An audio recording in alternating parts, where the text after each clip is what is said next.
Passons à notre dernier thème du podcast de la journée. Vous voulez bien sur la soirée des trophées qui avait lieu lundi soir. Et c'est officiel donc depuis, vous le savez, après cette saison de club, Kylian Mbappé va quitter le PSG. À l'issue de son contrat, il a été sacré meilleur joueur de Ligue 1 pour la 5e fois consécutive. Et justement, quand il est venu à la barre pour remercier un peu les gens, il a eu un discours.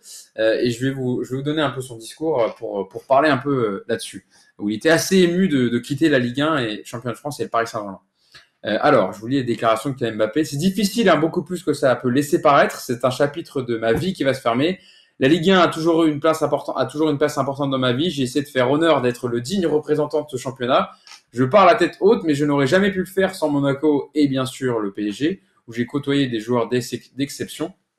Je remercie l'ensemble des gens du club, que ce soit le coach qui m'a toujours fait confiance, le staff médical, tous les gens du club, la direction sportive et le président, et on en parlera quand même un peu juste après, l'actionnaire qui m'a fait confiance, son Altesse l'émir, qui est venu me chercher à 18 ans et qui a misé sur moi.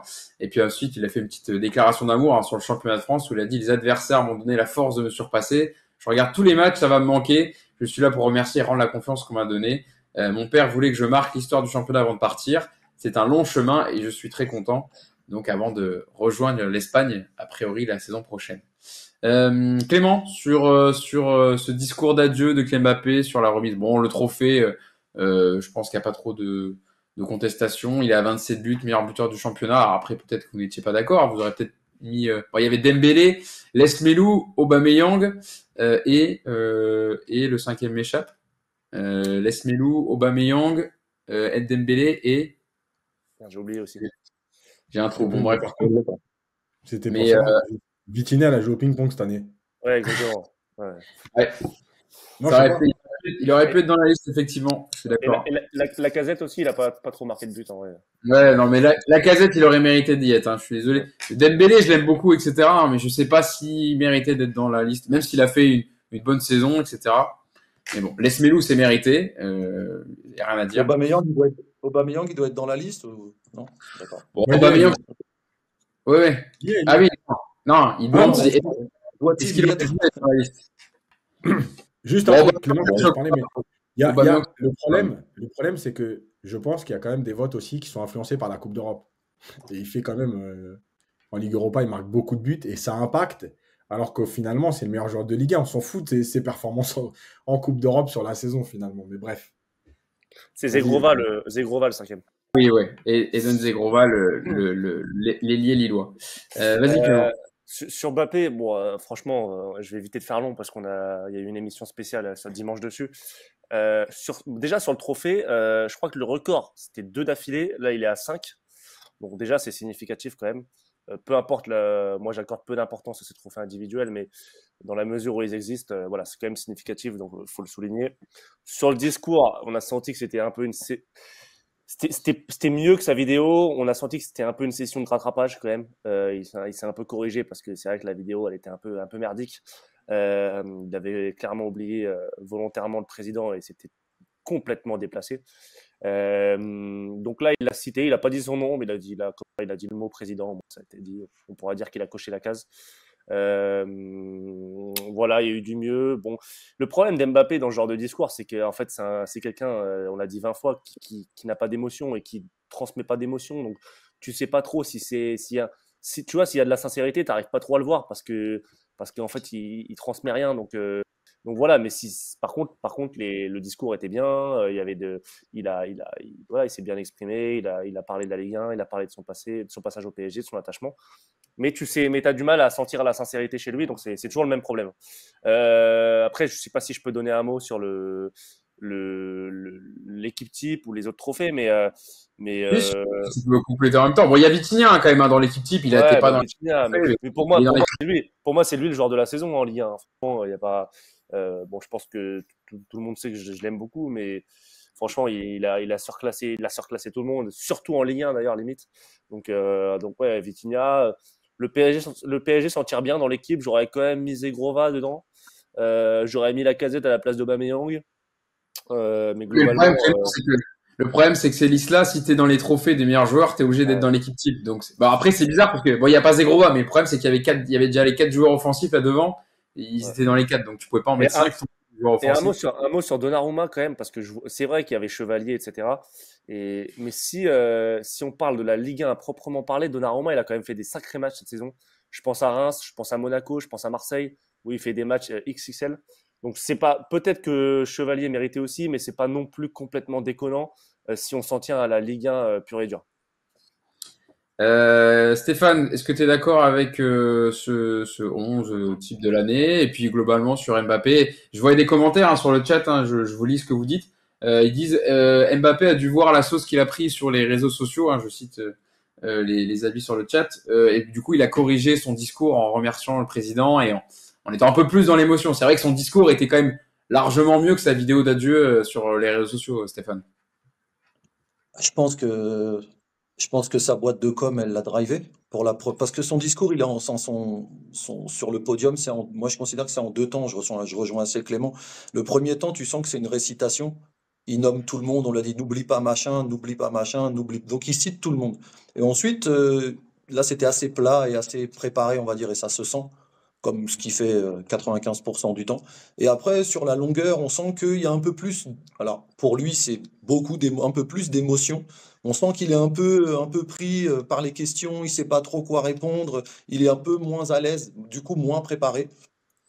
C'est quasiment le temps où j'ai trouvé le plus d'émotion depuis qu'il est là, en fait, finalement. Ben, en tout cas, bien plus que contre Toulouse week-end dernier.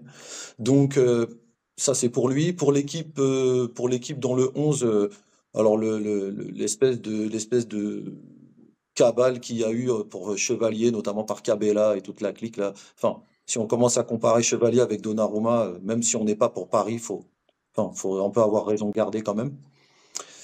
Pour Vitinha, je rejoins complètement Clément. Et puis, sinon, après, j'ai pas trop suivi ce qu'il y a d'autre comme arrière droit, mais je pense pas qu'Hakimi en Ligue 1 il fasse une saison pour être dans le 11 type. Mais c'est que mon avis.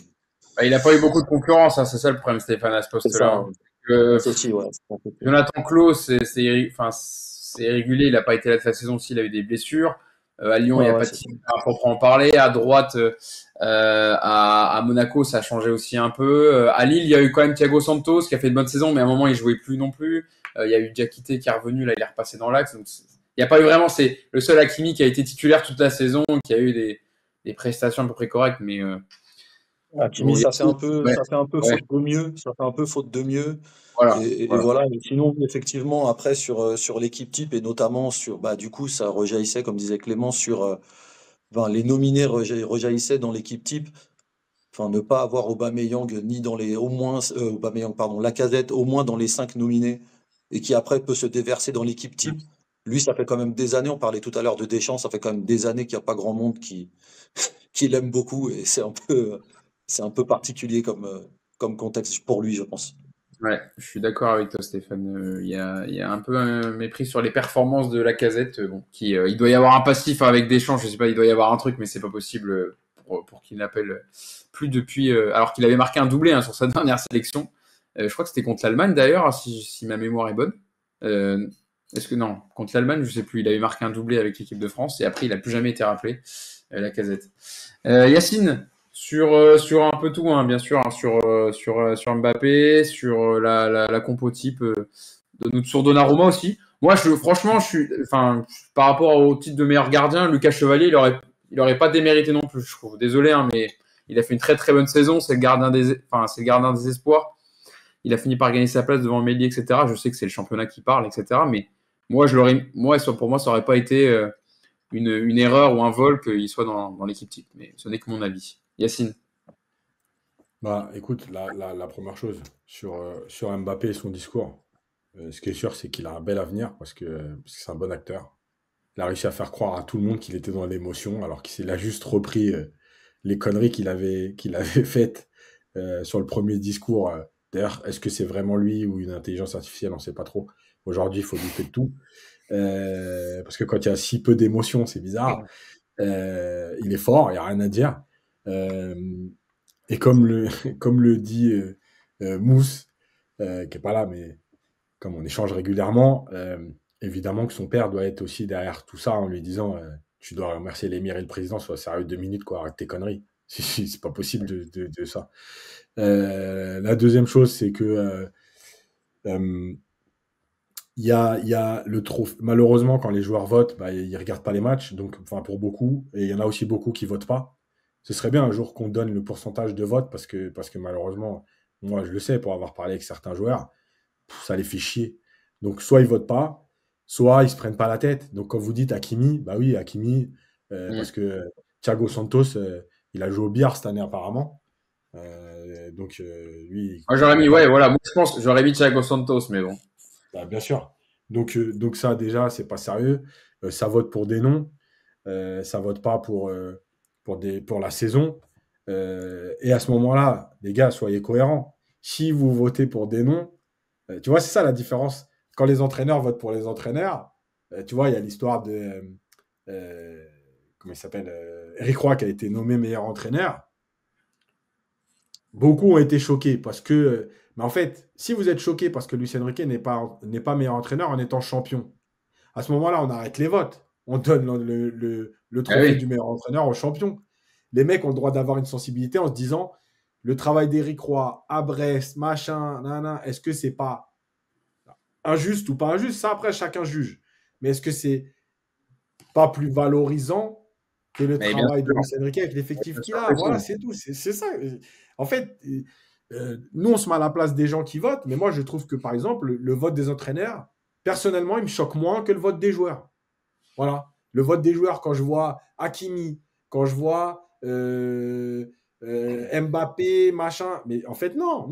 Dans les 5 qui sont au trophée, c'est pas normal. Il manque des joueurs. Bref, voilà. Donc, écoute, moi, ces trophées, de toute façon, vous savez très bien ce que je pense du trophée du Ballon d'Or, etc. Pour moi, aujourd'hui, c'est devenu de la merde. Parce que on vote plus en fonction de ce qui se passe dans la saison. On vote sur une image, on vote sur un parcours, on vote sur une carrière. Ronaldo, Messi, ils pouvaient passer au travers de saisons. De toute façon, ils étaient les deux premiers, quoi qu'il arrive. Donc bon, à un moment donné, ça suffit.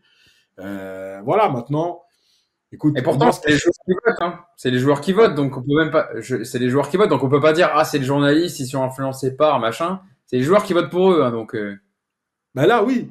Mais les joueurs, ils sont pas. Enfin, je te le redis, moi. Il faut aller. Lui, il regarde pas les matchs. Il regarde pas les matchs. Il regarde pas les matchs, mais allez voir comment ils votent, je te jure. Ils s'en foutent, ils prennent les noms, ils entourent, clac, clac, clac, clac, clac, ils renvoient la feuille. C'est histoire d'être fait, mais c'est tout. Bon, voilà, après. Bradley Locaux, ça va quand même. Bradley Locaux, Les Melou, ça fait. Heureusement que ça honore la saison de Brest quand même, qu'il y ait 2 joueurs dans le 11. Oui, voilà, ils sont récompensés. Après, bon, de toute façon, moi, c'est les trophées individuels, ça me rend ouf. Donc.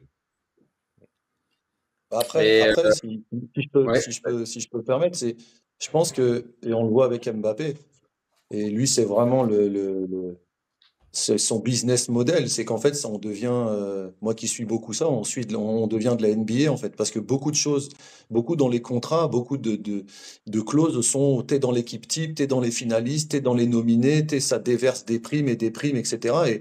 Et t'es dans le top 10 du Ballon d'Or, c'est des primes, t'es finaliste de ça, c'est des primes. Et en fait, c'est aussi pour ça que, pour eux, ça revêt cette importance-là. Après, t'es dans l'équipe type, t'es pas dans l'équipe type, ça change pas forcément grand-chose, en effet. Mais juste, vite fait, j'ai oublié de dire un truc, Hugo, sur Mbappé. Je te jure, si je suis personne, hein, je m'en fous, mais juste, lâche un peu, tu vois, sois toi-même. Si tu dis des conneries, c'est quoi, on acceptera plus les conneries quand tu es toi-même, tu vois, que de tout le temps calculer.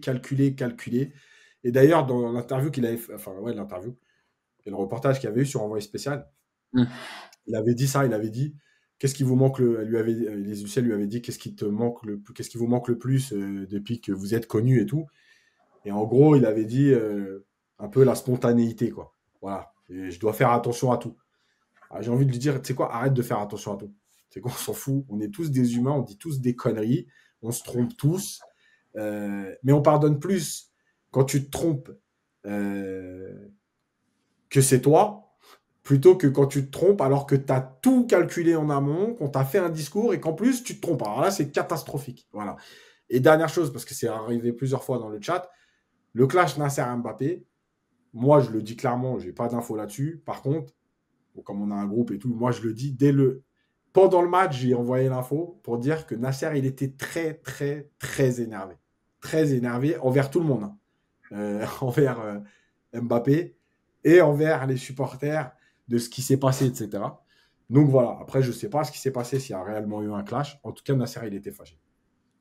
Oui, c'est vrai que c'est ce qui est ressorti. Sur un avant-match, il y aurait une explication entre Nasser Al-Khelaifi et Mbappé. C'est pour ça d'ailleurs que les joueurs auraient mis du temps à sortir pour aller s'échauffer avant le match contre Toulouse. Donc c'est ce qui est sorti. Et Yacine, effectivement, tu avais l'info et tu nous l'as donné sur le groupe WhatsApp avec les gens de Paris United. Vas-y Stéphane, et tu auras le dernier mot sur ce podcast. Ah, merci. En fait, c'est pas pour ça, c'est juste un petit clin d'œil. Un clin d'œil. Vas-y. Ah, ok. C'est un clin d'œil pour Yass. C'est que les trophées UNFP, ça m'a permis de voir Philippe Giannol et Michel Bibard, et c'est toute l'enfance. Et ça m'a grave fait plaisir, en fait. C'est le premier titre, les maillots RTL, tout ça m'a grave fait plaisir de les voir et que tout le monde vieillit, quoi. Michel Bibard, il serait titulaire au PSG, je vous le dis, moi. Bonne doublette avec Marquinhos, Michel Bibard, pour envoyer du bois un peu. Ouais, ça faisait bizarre de voir des mecs comme ça, les JO de 84. Enfin, après, il faut avoir un certain âge, mais c'est vrai que ça fait très, très particulier. Et voilà, des mecs, moi j'ai été une fois ramasseur au parc en 88. Et c'était des mecs qui étaient super sympas, c'était des mecs super gentils, Gabi Calderon, Daniel Xuereb, enfin des mecs super sympas qui étaient simples à approcher en fait. Mais du coup, les voir là, ça fait quelque chose en fait.